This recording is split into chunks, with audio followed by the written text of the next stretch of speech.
एक भी अपने किसी आदमी का ध्यान नहीं।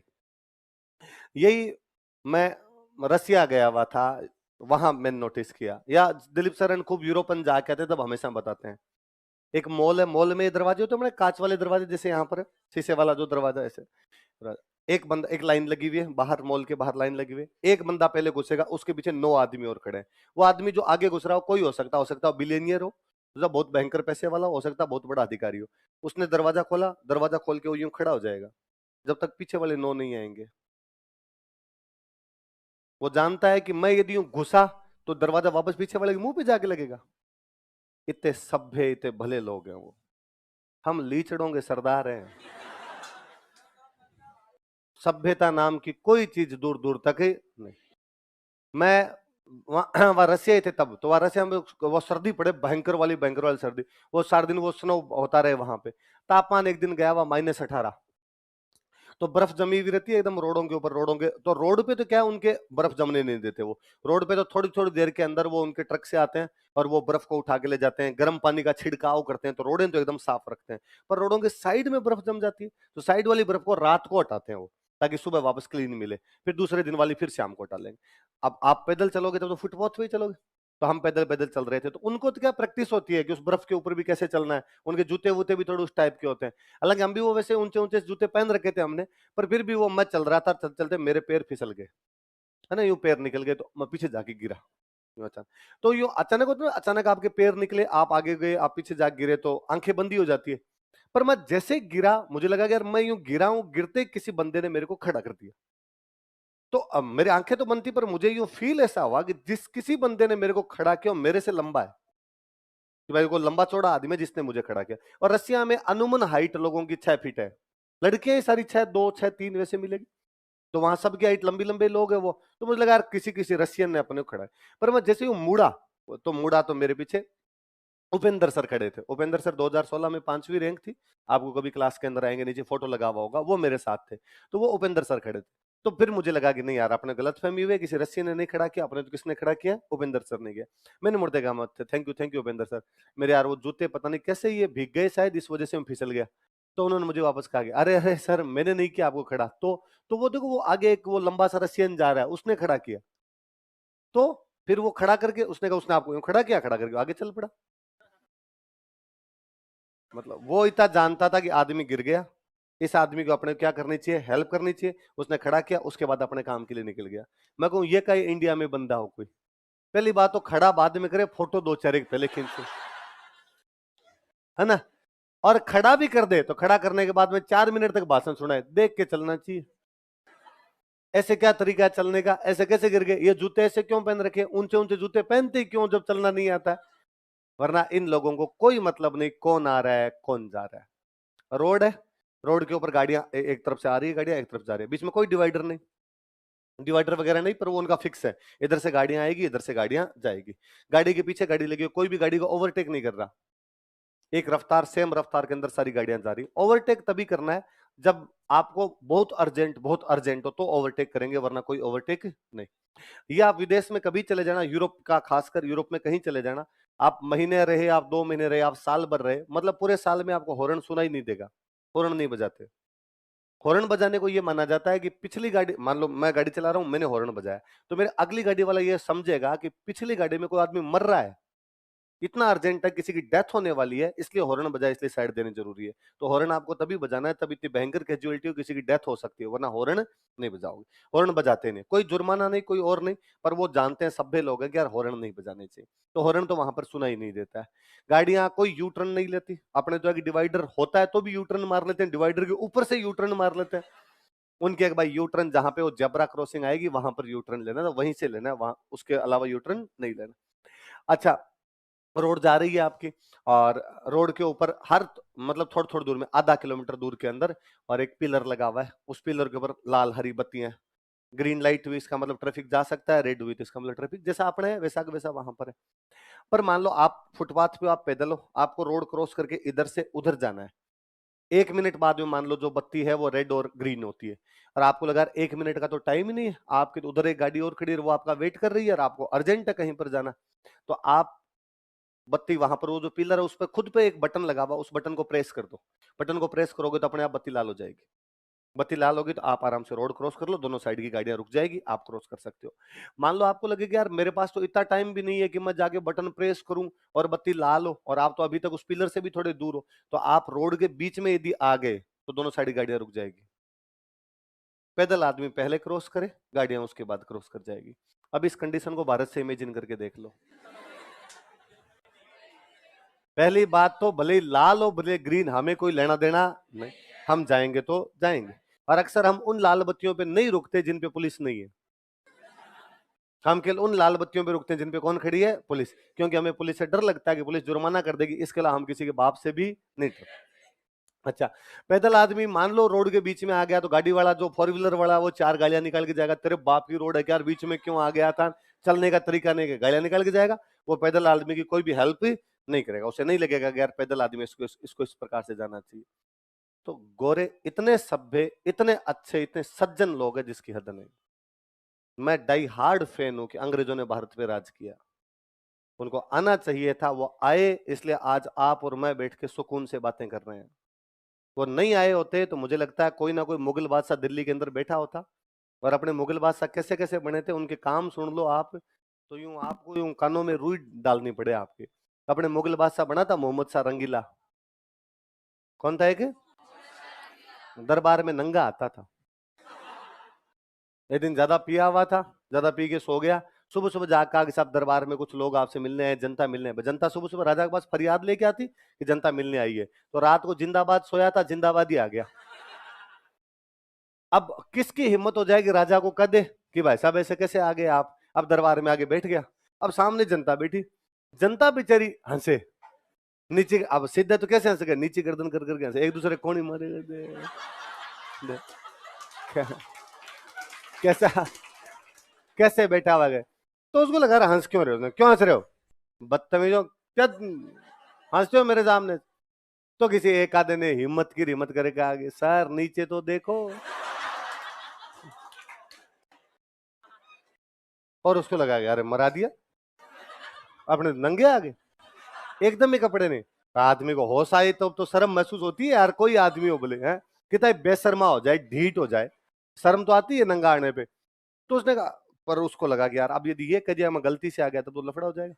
तो उसने कहा अच्छा तो तुम इस बात पे हंस रहे हो कि मैंने कपड़े नहीं पहन रखे? तो लोगों ने कहा सर ऑब्वियस सी बात है कि नंगे आदमी पे तो हंसी आएगी। अरे कहा नहीं नहीं, ये आज का ड्रेस कोड है, तुम भी उतारो।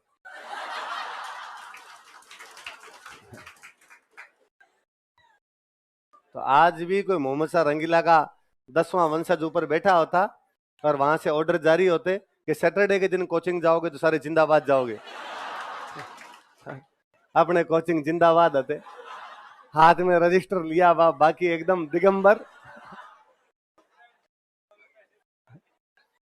फिर मैं कई बार सोचता हूँ कि यार कोचिंग भी होती कि नहीं होती? भाई राजाओं का राज होता तो कोचिंग भी कहाँ होती, तो कोचिंग भी नहीं होती। बाद यार राजाओं का राज होता, मैं बीकानेर का हूं, हमारे बीकानेर में जूनागढ़ का किला है, मैं हमारे जूनागढ़ के किले के आगे भाला लेके खड़ा रहता, तुम अपने अपने किलों के आगे भाले लेके खड़े रहते, और राजा कभी भी ऑर्डर जारी कर देता कि आक्रमण, सारे जाते देश के काम आ जाते, कहीं ना कहीं पीछे कोई होती तो सती हो जाती। इतनी जिंदगी थी, इसके अलावा और जिंदगी क्या थी? तो गोरे बेहद भले थे जो आए देश में, जिन्होंने देश को बहुत कुछ दिया है। ये तो हिस्ट्री का लोचा ही है कि हमारी history is written by victors, इतिहास विजेताओं के द्वारा लिखा जाता है। जो जीतता है वो इतिहास को अपने तरीके से लिखवाता है। अंग्रेज यहां से चले गए, कांग्रेस का राज आया, कांग्रेस अंग्रेजों के खिलाफ लड़ने वाली पार्टी थी, इसलिए कांग्रेस ने अंग्रेजों के खिलाफ तो अच्छी बात कैसे लिखवा सकती है, इसलिए अंग्रेजों की सारी बातें हिस्ट्री के अंदर बुरी हो गई। कोई भी शासन न तो कभी पूरा अच्छा होता है, न कोई भी शासन कभी भी पूरा बुरा होता है। आज क्या सारे लोग राजी है? क्या राजस्थान में कांग्रेस की सरकार है तो पूरा राजस्थान राज्य है? क्या सेंटर में बीजेपी की सरकार है तो पूरी भारत राज्य है? आज भी आंदोलन होते हैं ना। वैसे एक राज अंग्रेजों का था, उनके खिलाफ आंदोलन।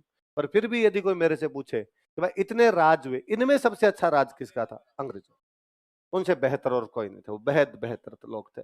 और उसमें भी अपने लिए तो वरदान थे, वरदान।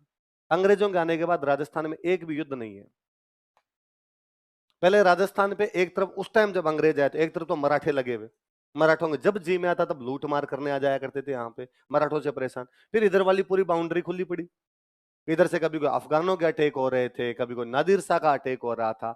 अंग्रेजों के आने के बाद अंग्रेजों ने एक अटैक नहीं होने दिया। फिर अपने राजा आपस में लड़ लिया करते, अंग्रेजों ने आने के बाद आपस की सारी लड़ाइयां बंद करवाई, नहीं रहे। आज के बाद कोई लड़ोगे तो हमसे पूछ के लड़ोगे। तो बाद में लड़ाइयां धीरे धीरे धीरे धीरे क्या हो गई थी, बंद, बंदी हो गई थी। इसलिए अंग्रेज बहुत भले हैं, बहुत अच्छे लोग थे। कभी हमारा देश न्याय करेगा उनके साथ में, तब लिखेगा कि उन्होंने देश के अंदर क्या क्या विकास कार्य करवाए थे, देश को क्या क्या दे के गए थे। वो तो एक अंग्रेज गवर्नर जनरल आया था अपना, एल्गिन।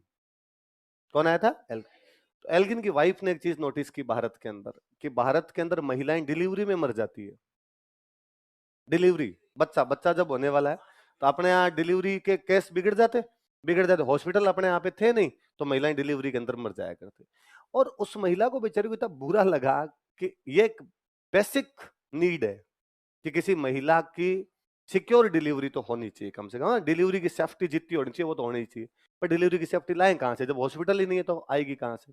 उसने जाके इंग्लैंड की महारानी से बात की और उसने कहा कि भारत में ये एक भयंकर प्रॉब्लम है, ये काम करो। देखे, लेडी एल्गिन, एल्गिन की वाइफ थी, लेडी एल्गिन बोलते हैं, वो एक साथ भारत में 12 जनाना हॉस्पिटल खुलवाती है। ये जितने भी जनाना हॉस्पिटल आप देखते हो सारे लेडी एल्गिन के। एक आदमी जिसको हम भयंकर गालियां निकालते हैं, डलहौजी, है ना, डलहौजी को खूब गालियां निकालते हैं, डलहौजी ये कर गया, डलहौजी वो कर गया। डलहौजी की वाइफ ने खाली कलकत्ता कलकत्ता में 35 गर्ल्स स्कूल खोले थे, कि पता लगाया कि भाई अंग्रेज एजुकेशन तो लेके आ गए लेकिन लड़कियां स्कूल ही नहीं जाती। तो भाई पूछा घर वालों से जाके, भाई स्कूल क्यों नहीं भेजते तुम लड़कियों को? तो उन्होंने कहा लड़कों के साथ कैसे भेज दें, और कोविड के अंदर नहीं भेजेंगे। और था अपने, अभी तक भी ये वातावरण नहीं हो पाया है, तो पहले तो वातावरण और थोड़ा खराब था इस मामले में। और लड़कियों को हम लड़कों के साथ पढ़ने के लिए नहीं भेजेंगे। उनको लगा यार समस्या है, 35 स्कूल खोले थे। हमारी किताबें लिखती है ईश्वर चंद्र विद्यासागर ने 35 स्कूल बनाए, वो डलहौजी की वाइफ के हैं सारे के सारे, हमने नाम चिपकाए हैं अपने। डलहौजी की वाइफ खोल के गई थी वो सारे। 1942 में भारत में आंदोलन चल रहा है, भारत छोड़ो। हम अंग्रेजों के खिलाफ नारे लगा रहे हैं, अंग्रेजों भारत छोड़ो, अंग्रेजों भारत छोड़ो। उस साल वो कलकत्ता में एक ब्रिज बना रहे थे, हावड़ा। कौन सा ब्रिज बना रहे? आप कभी कलकत्ता जाओ तो हावड़ा ब्रिज देख के आना, विशाल का है, भीम का, इतना ऊंचा ब्रिज बनाया हुआ है। आज तक उतना ही सेफ पड़ा है। जिस साल उनको पता था कि हमें भारत छोड़ के जाना है, अब हमें जाना पड़ेगा, भारत के लोग ही हमारा विरोध कर रहे हैं, अब हम यहाँ नहीं रहेंगे, वो लिख के दे चुके थे कि वर्ल्ड वॉर खत्म होते ही हम जाएंगे, फिर भी वो ब्रिज बना रहे थे। वो चाहते तो कह सकते थे कि अब क्यों बनाया जाए। भारत में रेलवे अभी 60,000 किलोमीटर, कितना रेलवे? इसमें से 45,000 किलोमीटर अंग्रेजों का बनाया हुआ है। हम पिछले 70 साल में हमने कितना बनाया? 15,000। कितना बनाया? अंग्रेज कितना सा बना गए? 45। थोड़ा सा कितना सा बना गए थे? गोरे भले लोग थे भाई वो। वैसे ही सभ्यता के मामले में आज भी देखोगे ना तो गोरे बहुत भले लोग हैं। आज दुनिया के सारे आविष्कार देखो यार, सारे गोरों के क्यों हैं? सारे ढंग के काम है, सब अच्छी बात थी। तो फर्जी राजा थे, उनके छीनने ही थे बाद में, जिन जिनके छीने उनके वो सही था। और फिर मैंने कहा ना कि भाई किसी भी शासन को न तो पूरा अच्छा बताया जा सकता, न किसी शासन को पूरा बुरा, है ना। चीजें कम अच्छी या अधिक अच्छी होती है, कम बुरी या अधिक बुरी होती है। यदि इस तुलना पर अंग्रेजों का भी तोलोगे तब आपको लगेगा कि अंग्रेज कम बुरे थे या अंग्रेज अधिक अच्छे थे। पूरा अच्छा या बुरा 100% कोई चीज नहीं होती। 100% होती तब तो फिर आज आंदोलन क्यों होते हैं? अब तो हमारे देश का राज है, अब तो डेमोक्रेसी है, अब तो हमारे लोग ही चुने हुए, हम तो उनको ही गालियां निकाल रहे हैं। सारी चीजें कहां पर अच्छी हो गई? वो अच्छे हैं। यूरोप के लोग वाकई बहुत भले, बहुत अच्छे लोग हैं। हिस्ट्री का है ही अपने को। आप, मैं जब मॉडर्न इंडिया आप पढ़ेंगे तब आप खुद भी देखेंगे। मैं भी जब पढ़ता था देखता था अंग्रेजों को गालियां निकालनी है, अपने को नंबर तभी मिलेंगे जब अंग्रेजों को गालियां निकालेंगे। मेरे हमेशा मॉडर्न इंडिया में खूब नंबर आते थे। मेरे दोस्त हमेशा हंसते कि यार तू अंग्रेजों का वैसे तो फैन है और मॉडर्न इंडिया में तेरे नंबर अच्छे आते हैं, कैसे आ जाते हैं? मैं फैन हूँ, बावड़ा थोड़ी हूँ। आंसर कैसे लिखना है ये तो मैं जानता हूं ना, बोलने की बात अलग, वहां पे लिखने का तो मुझे पता। नंबर कैसे देंगे? तो नंबर तो मैं अंग्रेजों को भर भर के गालियां लिख के आता हूँ। बताऊं, लूट गए, नोच गए, खा गए, कुछ ही नहीं छोड़ा। पर मन ही मन मैं ही जानता हूँ क्या लूटा, लूटने के लिए था क्या? जिसको लूटते हैं ये सब फर्जी बातें हैं। तो अंग्रेजों को गालियां नहीं निकालनी भाई, बहुत भले अच्छे लोग हैं वो एकदम सारे। पर अभी भी गोरे, आप अभी भी किसी गोरे से मिलो तो जयपुर में हवा महल के आगे जाके खड़े हो जाओ और वहां पे कोई गोरे आए हुए उनसे मिलो, तो भले सीधे लोग हैं, कितने अच्छे से बात करेंगे। ये अपने ही यहाँ पे और जबकि अपने उन गोरों को देखते अपने यहाँ जनता से लूट लो, लूट मार टाइप की इन सारी दुकान, हवा महल के आसपास की दुकानों के रेट देखो आप, है ना। मतलब बेडशीट 100 रुपए की, 100 रुपए की, 150 रुपए की, 200 रुपए की बेडशीट आ जाती है। हवा महल के आसपास वाली दुकान वाला 1500 बताएगा, क्योंकि उसको आदत ही पड़ गई गोरों को लूटने की, तो वो उधर से वो लेता ही है। अब गोरे बेचारे बार्गेनिंग करा करू के भी उसको 700 तो दे ही जाते हैं, 100 वाले के 700 ही मिले तो भले ही है उसके, तो उसके लिए तो बुरे नहीं है। तो है अपने सीखेंगे, पर वही है जी, आपकी मान डाकण कुणक है, अपनी बुराई खुद से कभी होती नहीं है। तो फिर अपने हमेशा कहते हैं "ओए, हम अच्छे हैं, गोरे हमसे क्या है बुरे"। और यूं बुराइयां ढूंढने लगो तो 100 बुराइयां गोरों की करवा लो बोले। अभी अपने कहते साहब ये भी करते थे, ये भी करते थे, ये भी करते थे, पर कोई दूसरा राज होता वो भी करते, कोई ना कोई राज तो होना ही था। कभी मुगलों का राज था, मराठों का राज था, गोरों का आ गया, उनकी तुलना में गोरे अच्छे ही थे। तो उन्होंने इस प्रकार की कभी कोई बुरी बातें नहीं की।